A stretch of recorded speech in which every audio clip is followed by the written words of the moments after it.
Hello and welcome again. Back. Yes, episode number Five. 5. Yeah. Cinque. Which one? Yeah. Cinque. Tende. Thank you. Thank you. Thank you. Thank you. So, if you watch already episode number 4, we gave you all these 3 keys, up to intuition. Today, we're going to give you key number 4 in a moment. And actually gonna answer a question. Dun, dun, dun. Questions are so important for our program because then we have more material to share with you. So this is actually from Sanate, and it says most people think ego it's important to not get screwed up and to have freedom. Some people think it is. What do you mean? Ego is the stopper. We shared in a couple episodes ago how ego can be a real stopper, right? Mm. So, Byron, what can you share about that? A different example from the previous ones that I have shared. I have observed that it's very easy, especially when making decisions, to be guided by ego. Mm. Like, for example, in 2007, my ego was pushing me to buy a condominium opposite the place where I was staying in Singapore. And I wanted to do that, at the height of the real estate market. And it was a failed transaction, and it led me to be in dire straits for the years that followed.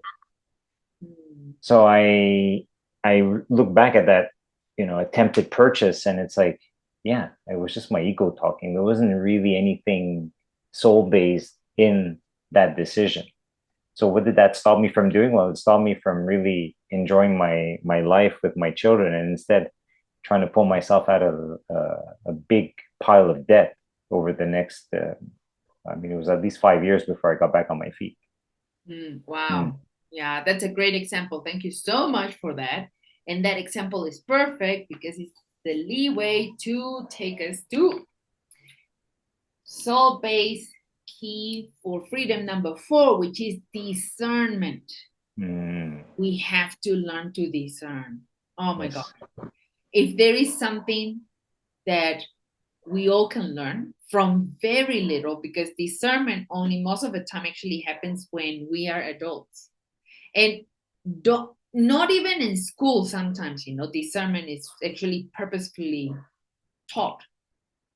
My experience is that discernment is learned by banging ourselves on the wall, right?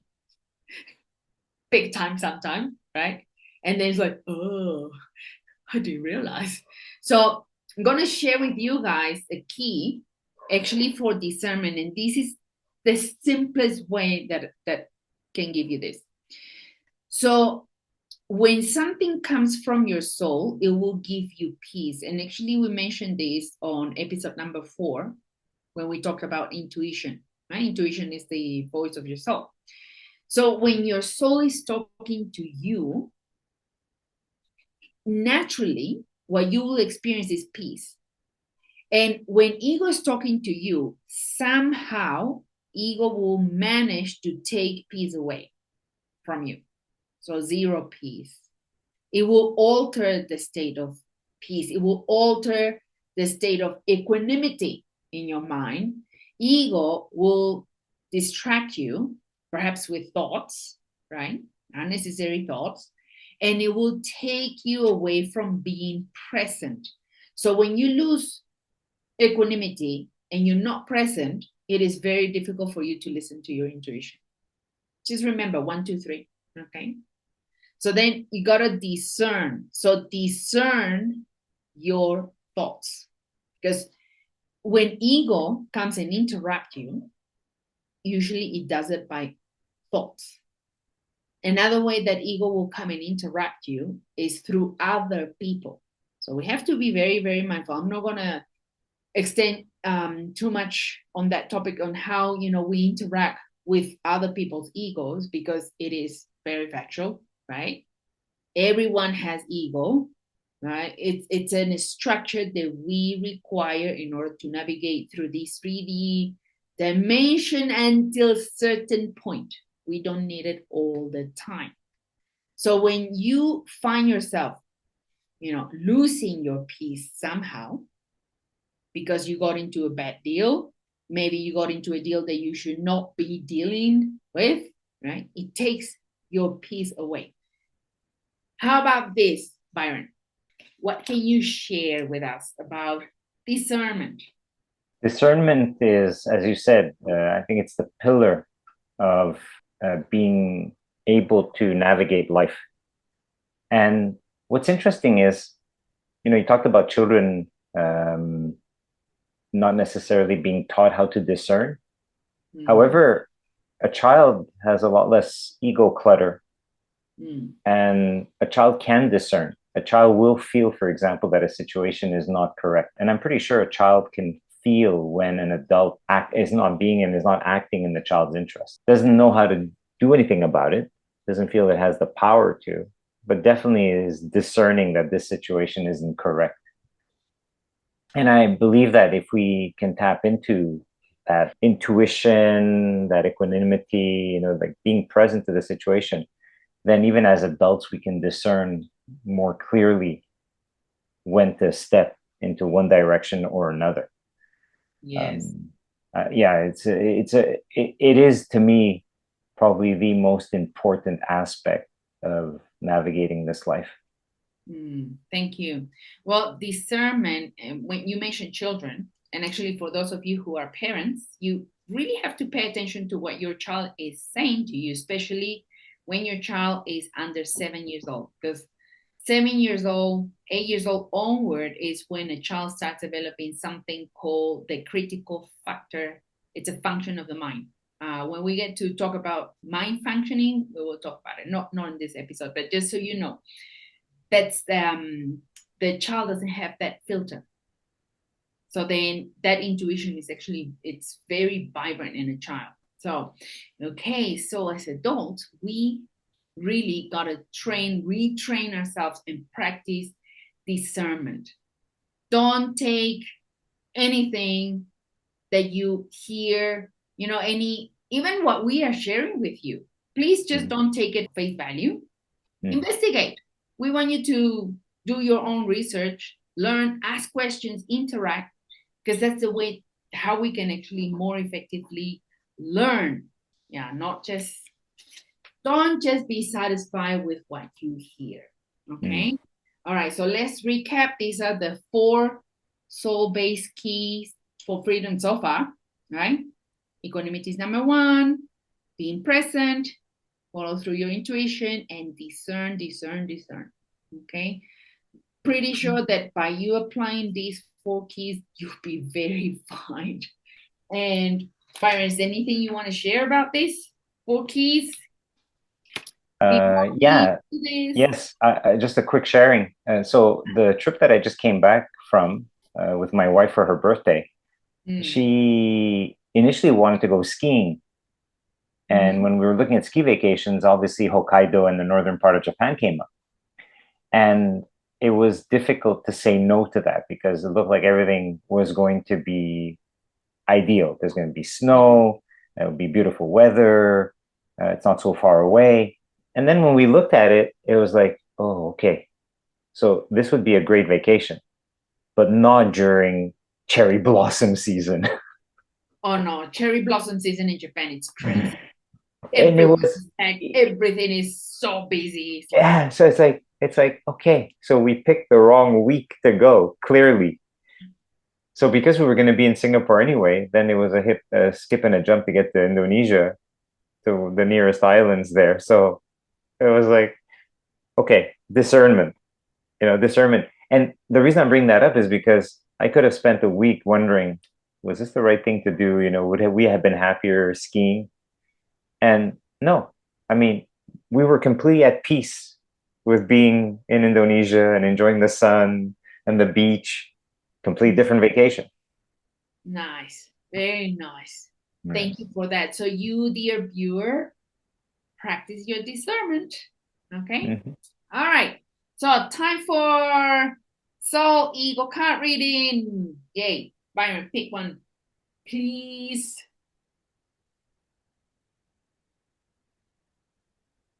Yes.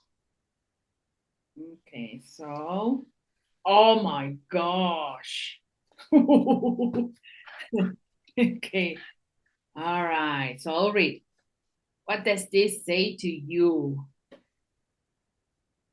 It looks like like a hamster wheel, but actually there's a rat on it. Yeah, The the rat rat race. race. Yes. Okay, so I'm gonna read the ego card first. Okay. Okay, let's read first the ego's message on the rat race. And it says, the process of dehumanizing the human being isn't then just from our side. Yes, the ego structure has a heck of a lot to do with the rat race set up for you. However, you are also a key element in the race. Your unconscious or conscious participation is a personal choice. Think about it. This rat race is the perfect scenario to divert you from your true intentions, purpose, and divinity. How much longer are you going to keep on playing? Then this is a very, very poignant question, right? Let's see what Soul says about this rat race. And please take a look at the image. You see? Person, it's a thought. So let's see what Soul says. Dehumanize the human, they say. How aware are you of this hidden agenda and distorted intention? I'll read again. Okay. Dehumanize the human, they say. How aware are you of this hidden agenda and distorted intention? This is a big question. I mean, given all that is happening nowadays in our world, big, big, big question. Yeah. And it continues. Did you know that out of many human races, you belong to the few that has divine within or soul within? Do you get to understand how precious you truly are? Did you take on embodiment to play a silly game, e.g., the rat race? Are you a rat to be experimented with? I feel this is like fire. Yeah, these questions. Saul says, embrace yourself, hold up your dignity, connect with soul, connect. You gotta keep that connection. Wow. This is big. And actually, I feel this is a very deep and serious invitation from soul to question ourselves, not just you, the viewer, all of us. We got to ask ourselves, what are we doing with our lives? Did we come to be rats, to be experimented with or on? So, Byron, tell us about that.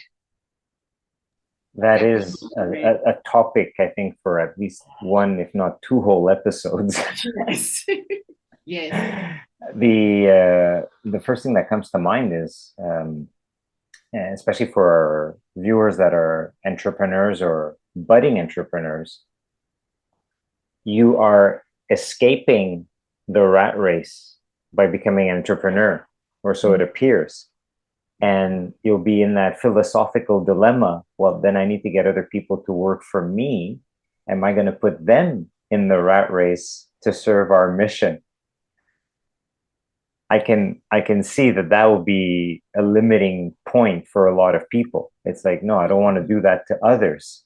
So how can you create an environment that still lets people thrive, and yet there's still organization of labor so that things get done?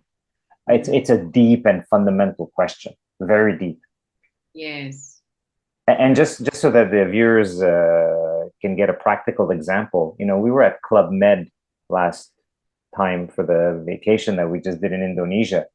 And the one thing that I observed is that the employees there, even though they are very hardworking, they seem to be very enthralled with what they do. It's like they have a lot of freedom and they have a lot of responsibility to be to do the work and also to create. So they work long hours, but I get the impression that they're growing, they're developing through it, and I don't perceive it, as the guest. I don't perceive it that they are in a rat race per se. Yeah. So within the context of hospitality, they seem to have a pretty good setup there. Mm. Yeah. So what you're saying is that it is possible actually to have a business, and within the business structure have people who are thriving. Yes. Yeah. They are self-motivated, right? Mm-hmm. They have freedom. Mm-hmm. They create within that space, and everybody actually benefits. Yes. It's a win-win-win situation. Mm-hmm. Yes.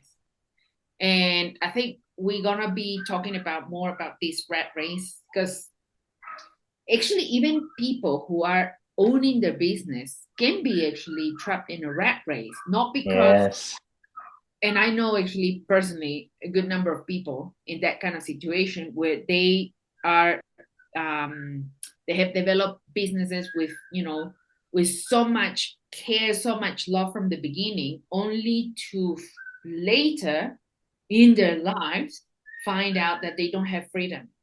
Yeah, it's like the business owns them. They don't own their business. Correct, especially when they go for IPO. Yeah, gotta think twice about that game. It's not impossible. Yeah, but if you decide to play at that level, go ahead. However, you need to know what the implications are. Not to lose yourself in that, not to lose your soul. I will say specifically, because that's a conversation that I had with one of my dear friends when he launched his company at the NYSE. Yeah. So freedom was actually taken away big time, and health as well. So we really gotta be aware of, what game are we playing. I think the questions asked by Soul, please make sure that you rewind the video. And if you are listening to the podcast, please rewind I wouldn't say tape, that's dinosaur era. But just go back and get these questions and ask yourself those questions. Well, it's Soul asking you those questions. Okay. And we would love to read your answers down here on the comment area. Yeah, because the thing is that the more we share, the more we encourage other people who perhaps are watching the video but not leaving a comment. Comments are very, very important. So thank you to those who are willing to leave your comments, questions. Yeah. Anything else, my dear Brahmano, before we say see you later till next episode? Yes, today's episode was very thought-provoking. That was a deep set of philosophical questions. And maybe, that little message, philosophy is definitely an understated way of thinking. We think that philosophy has to be, by some specific group that, spend their time thinking and they do it for us. And, we just follow their example. No, I believe we're all philosophers to our own level, and asking ourselves these questions and pondering them is really important. Yeah. Well, thank you so much, Byron, for sharing that. And thank you for coming all the way up to this episode. And thank you for sharing the video. Thank you for giving it thumbs up. What's the other thing that we would love our viewers to do, Byron? Like and subscribe. Caress yes. The subscribe button. Yeah, I would love. Yeah, so that we get to do live streaming. Yeah, that's actually one of our goals, to be able to do live streaming. We got to get to a certain number of subscribers for that. So thank you so much, community, for supporting us. Well, Yes. so that's it for today's episode. We'll see you on the next one. Thank you. Ciao. Ciao, ciao. Thanks.